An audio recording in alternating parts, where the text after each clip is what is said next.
That's why companies spend millions. If okay, this doesn't make sense, right? Everybody thinks we're not influenced, but the companies are spending millions of dollars. So it works, and it most likely works on every single one of us, including myself.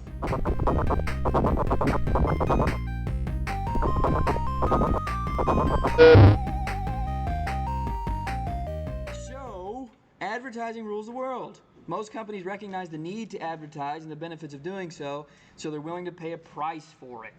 So the reason why I put in there, because it's really, really important. If it didn't work, nobody would do it.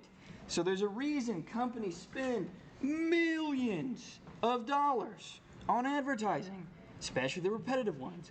It's because it works, even if people don't think it does. Okay? So the top advertisers today, this is just to give you a general idea of just how much money they throw around. They are in the billions. The billions. So Comcast, NBC, AT&T, Amazon. Honestly, Amazon kind of surprised me. I thought it was going to be higher up there. And I don't know how old this report is, so I found it on the slides. So it may have changed since then, but I'm sure it's really, really hard to climb up that ladder. Procter & Gamble and then General Motors. So, ads rule the world. They really do. What do you think about ads? I guess that's some of the discussion. Just off the top of your head, what do you think about them? Don't like them? I don't either. I really dislike them. Anything else?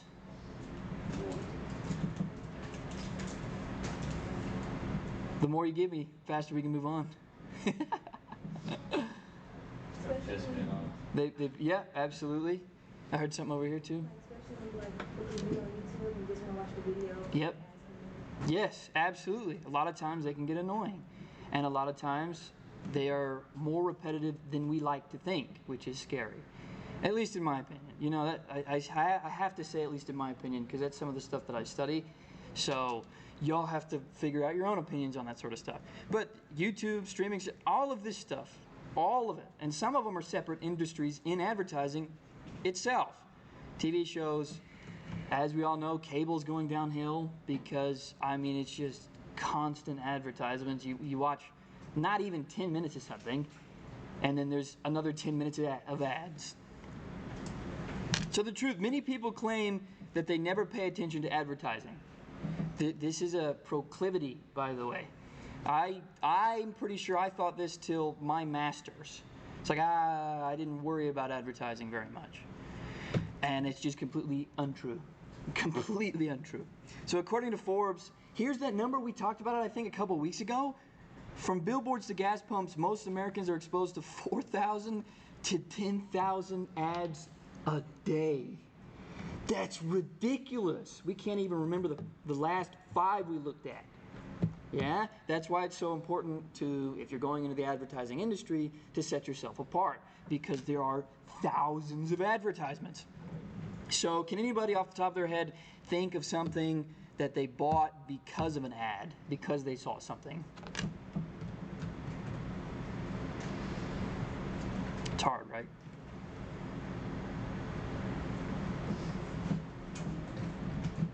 I'm trying to think of something, honestly, too. How about candy? Has anybody seen that new Reese's commercial with the skeletons? I know you have. Pay attention to that. That's probably why I bought it. I saw the ad on YouTube. It's like, you know what? I'm going to get some candy for my students.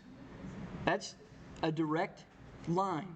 I saw the advertisement. I thought of Reese's. Guess what? There's Reese's in there. Okay, so I added this just for fun. I don't know if y'all ever heard of this effect before, but it's probably my favorite. It's called the third person effect. It's the concept that we believe the media affects everyone else more so than ourselves. This is a proclivity also, by the way. So a lot of people tend to think that the advertisements and the media in general do not affect them as much as, say, for instance, the person you're sitting next to. Now, a separate effect, I can't remember its name, which y'all will probably learn if y'all ever take theories, is we also tend to think that we are smarter than the average individual. So these coincide together. So because we're smarter than the average individual, And because we don't think the media affects everyone else, we also don't think it influences us at all. So we see an advertisement, I'm not gonna go do that. So let's see. You see Domino's pizza. You're not hungry, so you don't buy it. Therefore it didn't affect me. The advertisement didn't affect me at all. It's not how it works. Sometimes, sure, sometimes it's immediate. But the reason why advertisements are repetitive is because they're built up over time. Over decades.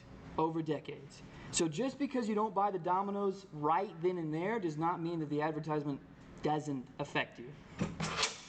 So the proclivity to think our brains and personalities and thoughts are far more protected and less susceptible to the media than everyone else around us.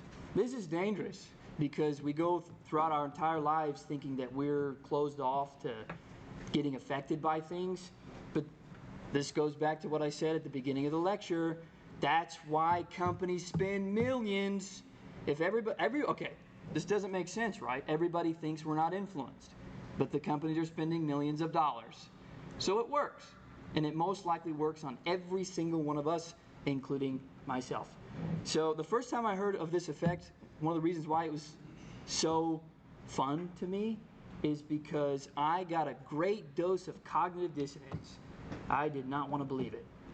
So try and take that in, that advertisements do affect us. Yeah, look at that last bullet point. Can you see 4,000 to 10,000 ads a day and not be affected at all? It's hard to believe. So this next part of the lecture, we're getting into like writing for advertising. It can be tough. So, we've basically talked about this quite a bit throughout the semester.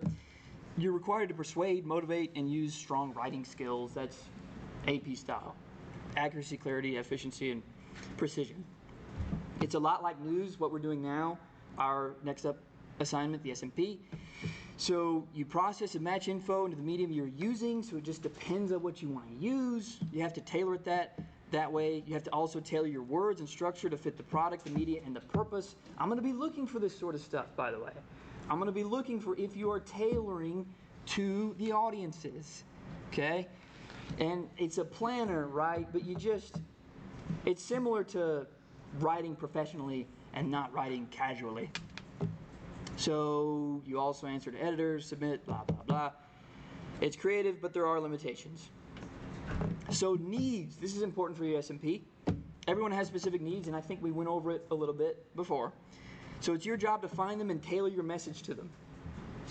So I say tailor your message to the audiences and stuff like that. I would do that bullet point there, the second one. It's your job to find them and tailor your message to them. And I need to see it. Okay?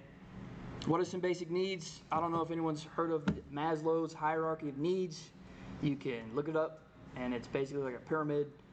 That's what this kind of stuff is. Food and drink, shelter, security, comfort. We need all that sort of stuff. Oh, there's more needs. Look at that. Sex and intimacy, everybody's heard sex sells. And it does. And it has for a long, long time. It's also what people need. That's why it sells so well. Social contact, independence. Y'all can read. Appeals. Understanding these needs can be critical to formulating the appeal. So if I were y'all, when y'all get started in the S&P, I would 100% just be looking for the needs. What do these guys want? What do they need? Because then you can base your whole foundation onto it. Appeals are words, phrasing, and ideas that reach the audience in regard to their needs. It is important to choose words and type of language carefully. So it's in red because that's another thing I need to see. That's the tailoring aspect to this assignment.